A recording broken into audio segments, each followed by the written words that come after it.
What is up, everybody? This is All Things Entertaining here, bringing you with a brand new video. I tried recording this deck profile just a little bit ago, and it wasn't really working, but maybe I can actually string my thoughts out a little bit better. But I have a modification to my Dogmatika Synchro Eldlich deck list, and it's kind of, it's pretty good, in my opinion. So let's go over the deck list in general, and I'll explain why I make some of the choices that I've made. So we got the one driver because we're playing the Gammas. We got the two Eldlich the Golden Lords, two Fleur de Lis, one Maximus, one Artifact Scythe. I'll explain why this is here later. One Dogmatika Ecclesia, two Ash Blossom, three Gamma, one Plague Spitter Zombie, one Lefty Driver, three Righty Driver, two Effect Failure, three Magician Souls. And that closes out the monsters. The monsters are pretty straightforward as far as Eldlich Synchro Dogmatika is concerned. But yeah, on to the next stuff. We got some spells. We got three Nadir Servant, one Elixir Black Awakening, three Curse of Eldland, two Infinite Impermanence, two Elixir of Scarlet Sanguine, one Dogmatic Punishment, two Conquistador, one Shadal Schism, and two Hankiro. As for the extra deck, we got the one Ashen Dragon, one Apkalone, one Winda, one Bahamut, one Chaos Ruler, one Borlo Savage Dragon, one Wonder Magician, one Arclight, one Metal Marcher, one Axis Code Talker, one Dagna. We'll explain why this is here later too. Two Halki Fibrex, one Link Cross, and one Link Karibo. As far as side deck is concerned, I just ran with some stuff that is pretty generically good in most situations. One Reboot, three Evenly Matched, three Forbidden Droplets, three Lightning Storm, three Ghost Ogre, and two Nibiru. This hasn't really changed from my previous list, so yeah, it's not really something that we really need to talk about. But the deck is actually kind of interesting.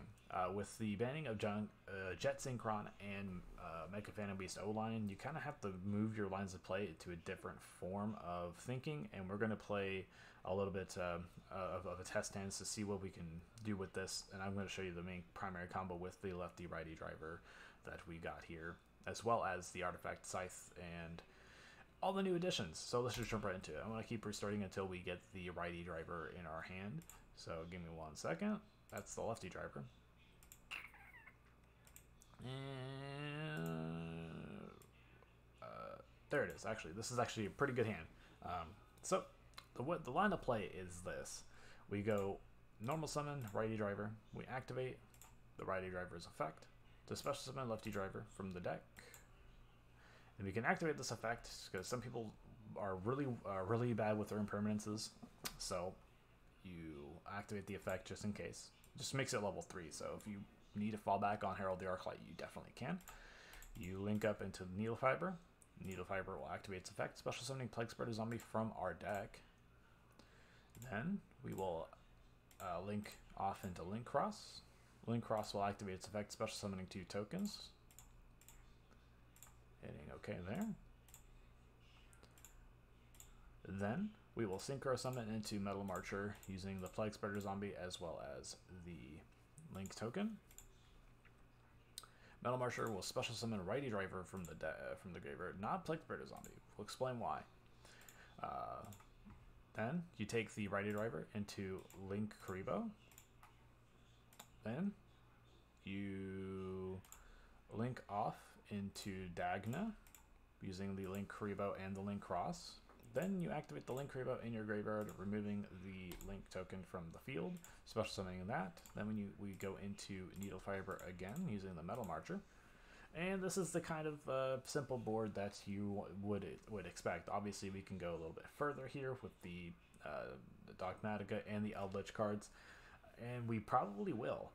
But the main focus about this is that if your opponent attempts to do anything, they activate a monster effect, they activate a spell or trap, whatever, they normal summon, you can activate your Halki Fibrex's effect to synchro off into the TG Wonder Magician, which is a synchro tuner that you can use. Then you can chain your Dagna to the Halki Fibrex to set an Artifact Scythe from your deck, which, since we're only playing one so we don't brick here, you set it, and then you activate the TG Wonder Magician to pop it because it's a mandatory effect to pop, and then you get to prevent your opponent from special summoning from the extra deck that turn, and then you proceed to kill them the following turn. It's a pretty good effect, but we can also add more disruptions here. So we're going to do that. We're going to activate Nadir's Servant. We're going to send the App Cologne to add Ecclesia. App Cologne will activate its effect to send or to add Rook to hand, and then we're going to discard the Eldling because we have 2 in our hand and we don't really need it. And then we're going to activate Ecclesia. Since we're done special summoning from the extra deck right now, we special summon, then we add the Fleur de Lis here. Then we activate Elixir, and then you special summon the Golden Lord. Then we set the Rook for Winda, and then we activate this so we can get another disruption. Nope. Nope. And then we're gonna go with probably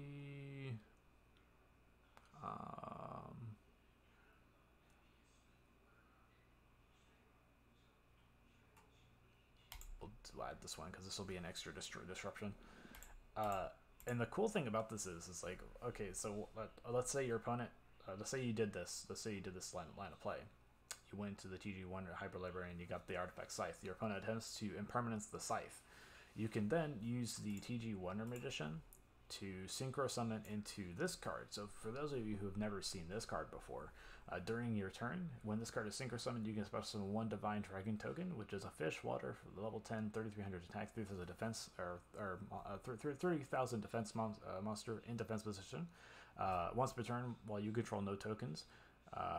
So you have to control no tokens in order for this to work.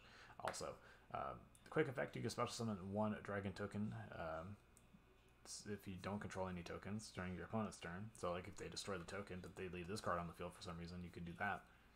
And then if this card is destroyed while you control a token, then you just special summon in defense. So it basically just mitigates the impermanence from the Scythe, so that you can continue disrupting your opponent. The following turn, also, we will activate the Schism to summon our Shadal Winda from our extra deck as well. So we can do that. And we also have the Fleur de Lis to negate a card on the field. And we have this to destroy things if we really need to. So it's a pretty good line of play. And you can end up with, like, I think upwards of 4 or 5 negates or interruptions at one time.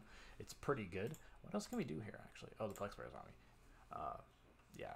And the Plex Bear Zombie is there for a follow-up play if you really need to synchro summon into something else. So if you guys did enjoy this video, please leave a comment in the comment section down below. Tell me what you guys think about this deck list. Tell me what you would change in it, because I'm open to suggestions on how to change this deck list. It's not perfect and by any stretch of the imagination. It's really vulnerable to Ash Blossom, actually, but I would like to know your opinion on this deck list and see what you guys think. I'll see you guys in the next video. This has been All Things Entertaining, signing out.